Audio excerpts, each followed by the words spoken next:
Il y a divers animés qui sont en train de faire débat sur Twitter, des animés que j'ai pas parlé sur la chaîne et qui apparemment font partie des animés qui buzzent en ce moment. Bref, aujourd'hui vous l'aurez compris, on se retrouve sur un gameplay Call of Duty qui a été réalisé. Non, en vrai, non, vas-y, je rigole, c'était une boutade quoi. Bref, aujourd'hui on va parler de 4 animés qui sont tendance en ce moment. Francis, balance-moi générique.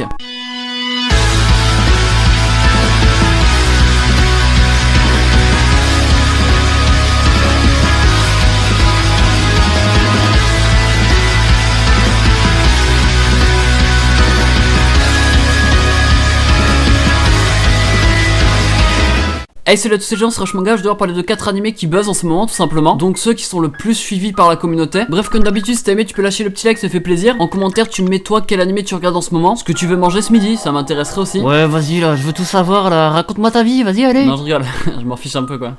Harry Furita, c'est un animé que j'ai parlé sur ma chaîne et qui est top 1 des tendances actuelles. J'en avais parlé parce que j'aimais et j'ai même suivi l'animé, mais apparemment beaucoup étaient contre mon avis. Enfin, vu qu'il est là, j'avais raison quoi, enfin vous pouvez le dire. Mais c'est vrai que son style un peu particulier a déplu à certains. Je tiens juste à rappeler que j'avais raison. Est-ce que je vous ai dit que j'avais raison? Ok, j'arrête de forcer. En gros, ça nous parle d'un mec qui va être transporté dans un autre monde avec sa classe. Et le problème, c'est que lui, il est surnommé l'incompétent parce qu'il est vachement nul, quoi. En gros, c'est l'incompétent parce que toute sa classe, eux, excellent dans quelque chose. S'ils sont arrivés dans ce monde, c'est pas par hasard, hein, c'est pour le sauver. Le problème, c'est qu'un jour, il explorait un donjon avec sa classe. Et là, ouais, je préfère pas en parler, quoi. C'est la fin. L'anime a seulement 3 épisodes de 23 minutes. Il est sorti en été. En vrai, plus sérieusement, il va tomber dans les profondeurs de l'abîme, ils appellent ça. Enfin bref, du coup, il va être bloqué parce que les monstres vont être beaucoup trop forts pour lui. Mais c'est là qu'il va réussir à trouver sa nouvelle compétence. Il peut absorber en fait les capacités des ennemis en les ingurgitant. Et c'est là que j'ai trouvé un personnage badass, mais apparemment j'étais le seul. Est-ce qu'ils vont réussir à sauver leur pays ou pas? Je ne sais pas. Enfin, si, du coup, si, mais regardez-le pour le savoir. J'ai déjà fait une vidéo dessus et moi je me dis que c'était un très bon animé fantasy. Qu'il savait manier le gore à la fois avec la fantasy. Et j'ai trouvé ça insane. Attendez, je vais lâcher un prout. Un prout. Vous avez. Vous avez compris ou pas? Non.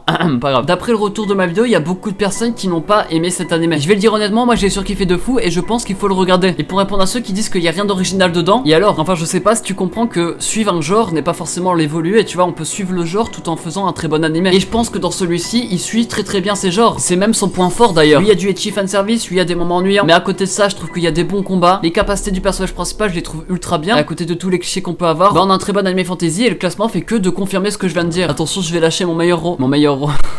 Vous avez toujours pas compris? Ouais, allez, 13 épisodes, ouais. Sorti cet été, il touche pour genre action, aventure, drame, ecchi, fantasy, romance et pour thème autre monde, harem, magie, monstres et vampires. Disponible sur Wakanim, il est déconseillé au moins de 16 ans. Voilà, on va parler d'un anime que j'ai dû regarder parce que je connaissais pas avant. Il est toujours pas fini, c'est un anime Slice of Life et son nom c'est Stand My Hero. Vas-y, j'avoue tout, j'avais oublié le nom. En gros, pour faire simple, c'est une meuf qui doit former le stand. Le stand, c'est une société qui se bat contre la drogue. C'est une meuf qui doit recruter des mecs, donc il y a que des mecs. Vous faites le rapprochement ou pas? Enfin, il y a pas que des mecs, mais vous m'aurez compris. Ouais, c'est un harem inversé, ouais. Du coup, ça s'appelle un Meura.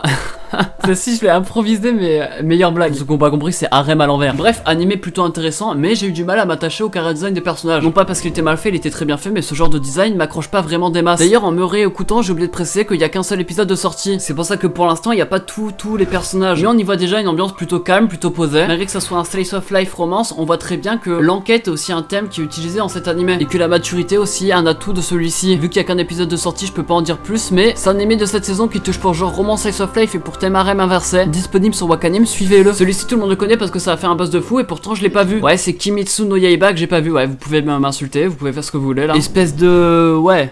Vous allez bien sinon? Ouais, moi je vais super bien. Ok, en gros on parlerait d'un tueur de démons qui serait le personnage principal. Et que lui, son objectif c'est de les combattre pour sauver sa sœur qui elle est devenue une démon aussi. Pourquoi l'anime a tant fonctionné? Il a fonctionné simplement parce que l'anime était très beau à regarder. Bon, c'est pas la seule raison, mais c'est celle qui est revenue le plus de fois pendant les combats. On a beau dire ce qu'on veut et suite à des spoils sur Twitter, c'est vrai que c'est une claque visuelle. Pourquoi je l'ai pas regardé alors qu'il y avait toute cette hype derrière? Ouais.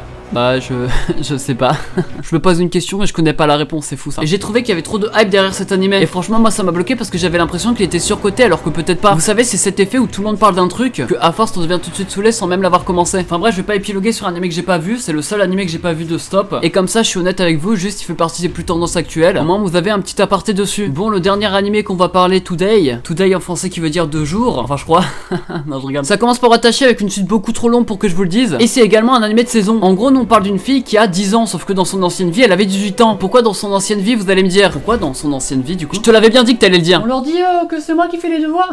En gros elle est morte et elle est revenue dans ce monde. Y a pas de secret entre nous, c'est un anime fantasy. C'est là où elle va le rencontrer un dieu, elle va lui faire plein de demandes. Vas-y frérot, je vais être cheaté, donne-moi ouais, allez, bon le reste c'est censuré. Et du coup elle va arriver dans ce monde et se faire des nouveaux amis et vous allez voir que les plans vont vite changer quoi. Comme tous les animés fantasy, c'est le même style de combat partout hein. Rien de bien innovant, les personnages ont l'air plutôt mignons. À première vue ça a pas l'air d'être un animé plutôt extrême. En tout cas cas j'imagine que la comédie va être focalisée parce que tout est mis en place pour. Je dis ça parce que quand je parle de extrême, je parle de combat où le mec est à terre, il en peut plus. Et c'est à ce moment là où il a un gros power up et je pense pas que ça sera le cas dans celui-ci. Enfin, je dis ça mais on sait jamais. Niveau chara design et animation, on a là un truc plutôt gay. Je parle de la gaieté là, hein, vous m'avez compris quoi. On va éviter les embrouilles. Ça voudrait dire que vous passez un bon moment dessus. J'étais au courant d'animé mais je savais pas qu'il allait monter autant dans les tendances. C'est pour ça que j'en ai pas spécialement parlé, mais apparemment vous étiez des centaines de milliers à l'attendre. Non, pas du tout, il est juste dans les tendances, hein, calmez-vous. Bref, c'est un animé de saison, il y a un épisode de sortie qui touche pour genre action, aventure, comédie, fantasy et pour thème autre monde, combat et quotidien. C'est du Crunchyroll, c'est pour moi, c'est cadeau. Notez-le quelque part. Bref, c'était Rush Manga, je vais parler de 4 animés tendances en ce moment. Comme d'habitude, si t'aimes, tu peux lâcher le petit like, ça fait toujours plaisir et ça aide beaucoup. Et dis-moi en commentaire qu'est-ce que tu regardes. Moi, je te dis à la semaine prochaine pour une nouvelle vidéo. C'était Rush Manga, allez, ciao, bye bye. Bon, c'était une vidéo simple mais efficace. Simple et efficace, ouais, c'est le mot.